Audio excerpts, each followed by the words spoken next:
जल ही जीवन है। प्रकृति में जल से ही जीवन संभव है। जल के कारण ही मानव सहित समस्त जीव जंतुओं के क्रियाकलाप संपादित होते हैं। तो कैसे कैसे आप लोग आई होप अच्छे होंगे। हाँ, मैंने अभी ये जो बोला तो थोड़ा सा स्लोली बोला, जिससे कि आपको लगा होगा कि ये क्या मैं हिस्ट्री में आ चुका हूँ। मतलब कि जो पुराने ज़माने में टीवी शोज आते थे उनमें लोग इसी तरह से बात करते थे। यार बहुत बोरिंग लगता था। जल का उपयोग पेयजल, घरेलू उपयोग, सिंचाई, विद्युत उत्पादन, नौकायान, मनोरंजन, उद्योग आदि कार्यों में किया जाता है। जल के वे स्रोत जो मानव के लिए उपयोगी हो या जिनके उपयोग की संभावना हो को जल संसाधन कहते हैं।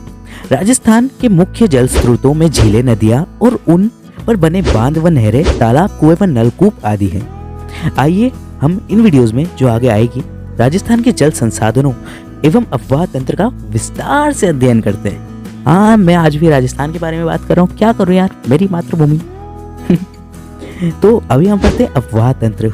किसी मुख्य नदी तथा उसकी सहायक नदियों द्वारा निर्मित जल प्रवाह की विशेष व्यवस्था को अपवाह तंत्र या प्रवाह प्रणाली कहते हैं। यह धरातलीय बनावट और भूगर्भिक संरचना से प्रभावित होती है।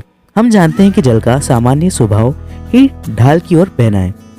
विद्वानों के अनुसार यह माना जाता है कि आज से लगभग 3000 वर्ष पूर्व सतलज, यमुना और प्रागैतिहासिक कालीन सरस्वती नदी, जो कि अभी विलुप्त हो चुकी है, राजस्थान से होकर बहती हुई गुजरात के भरूच के पास अरब सागर में गिरती थी।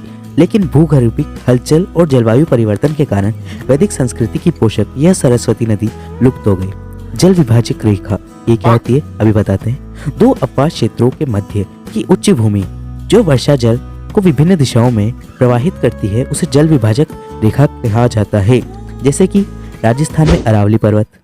अब ये तो हमने पिछले अध्याय में भी पढ़ा था, पिछले अध्याय क्या पिछली वीडियोस में भी हमने पढ़ा था।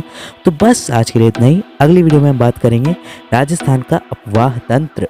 तो तब तक के लिए बाय बाय।